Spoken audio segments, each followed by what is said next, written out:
I've done quite a few videos on the Legend of Zelda series, from the waters of Wind Waker to the open expanses of Breath of the Wild.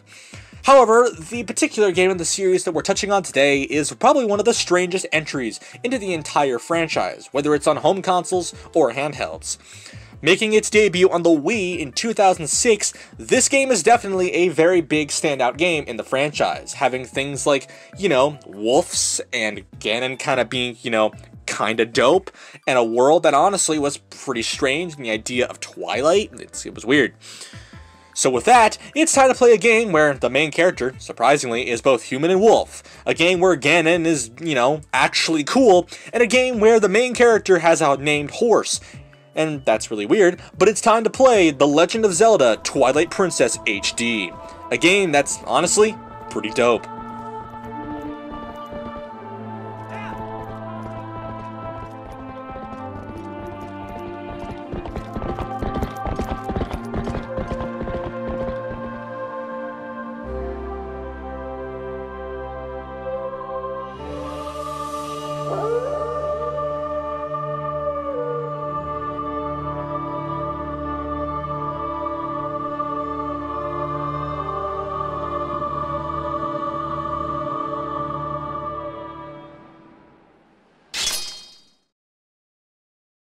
I do like this subtle nod to the intro of Ocarina of Time with the Link riding his horse. It's clever, Nintendo. You know your fanbase.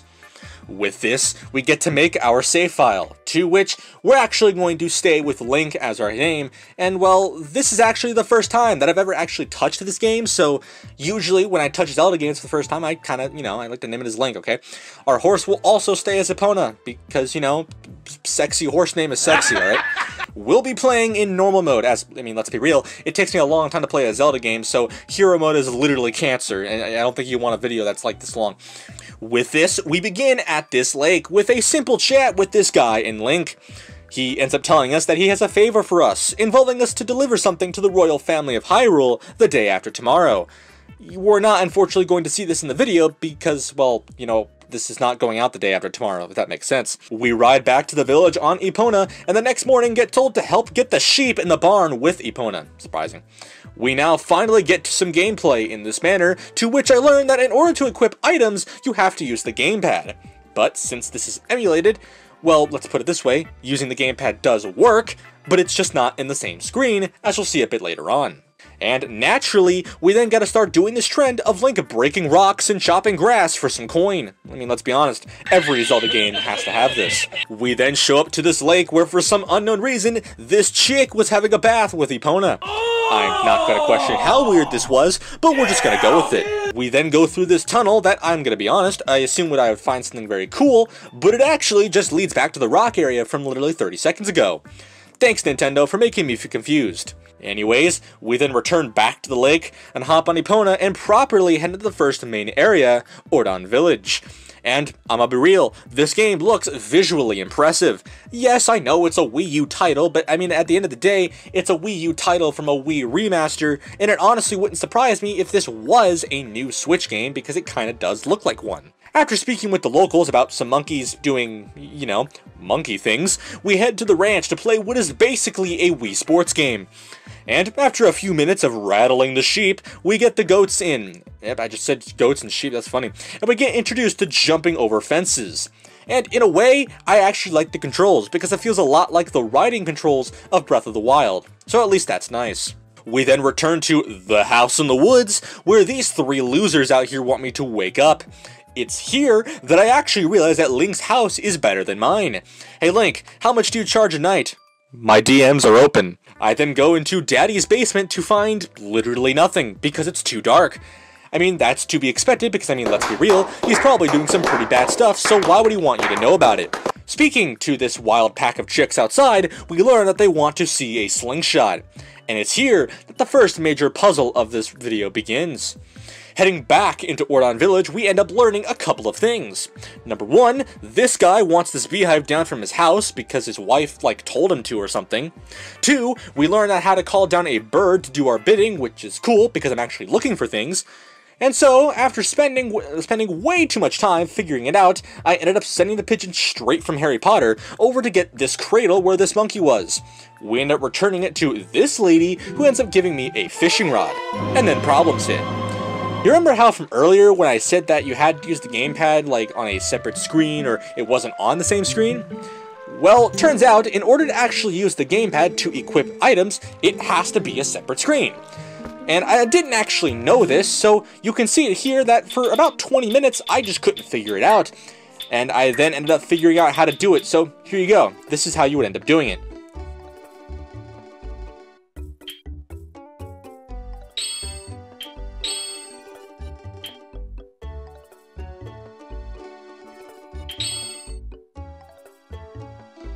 I then learned that this lady over here ended up losing her cat, and that we gotta find it and bring it back to her. I then used this bird to help this man with his bee problem and made him jump in a lake. So now I'm committing suicide. And after finally figuring out how to make things work, I eventually figured out how to fish properly, and I ended up catching my first fish.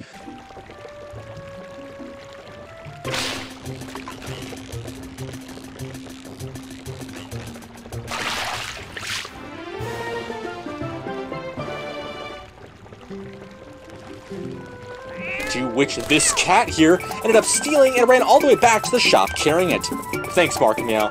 Very cool. And now I'm gonna starve. Also, can I say that this shop's music is very familiar?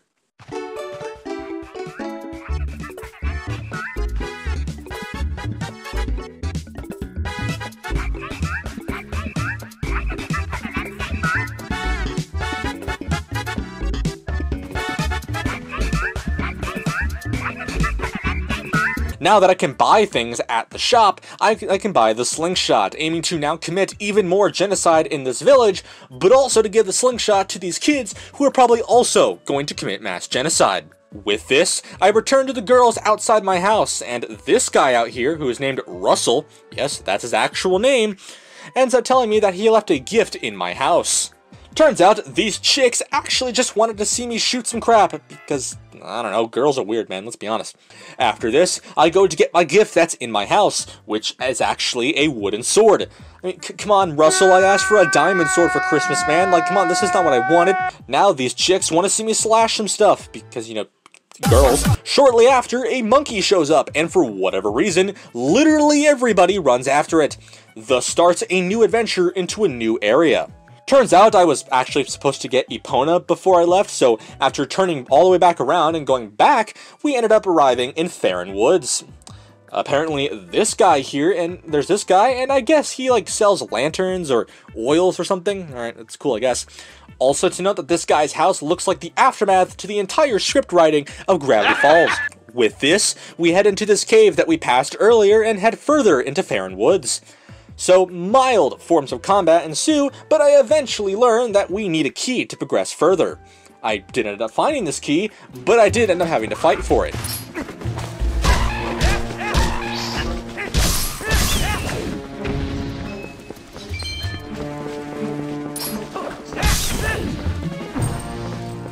I end up lighting the candles and got a special chest containing a piece of heart, because, you know, I don't have a heart. You didn't know that? Now back at the gate, we head through and find that this girl and the monkey are stuck in this cage. And after doing some sword moves that definitely would have gotten them hurt, we end up returning them to safety. After this, we return to the village, and that's where I'm going to stop. To conclude, Twilight Princess is, I mean, it's strange, to say the least. Its looks are appealing, and the gameplay is pretty much what I expected from a Zelda game. And I will admit, you're probably going to yell at me for not going that far in depth, like, you know, unlocking Link's wolf form or even getting to Hyrule at all, but let's be real, I just don't really want to. Also, I don't really enjoy puzzle games, in the sense that I don't like doing very long puzzles to escape certain areas. I enjoy open world games, sure, but nothing like Zelda. At least I enjoy Breath of the Wild more, compared to other Zelda titles. Still, this is a solid entry into the Zelda franchise, since I've already played a little bit of it off camera, and I've seen entire Let's Plays of it, so I at least know what I would be going into. And honestly, I'm going to continue playing more of it in my free time to truly understand it more. But for now, I'm going to leave it at that. My name is PandaPowerSauce, remember to stay saucy, and I'll see you in the next one. Later.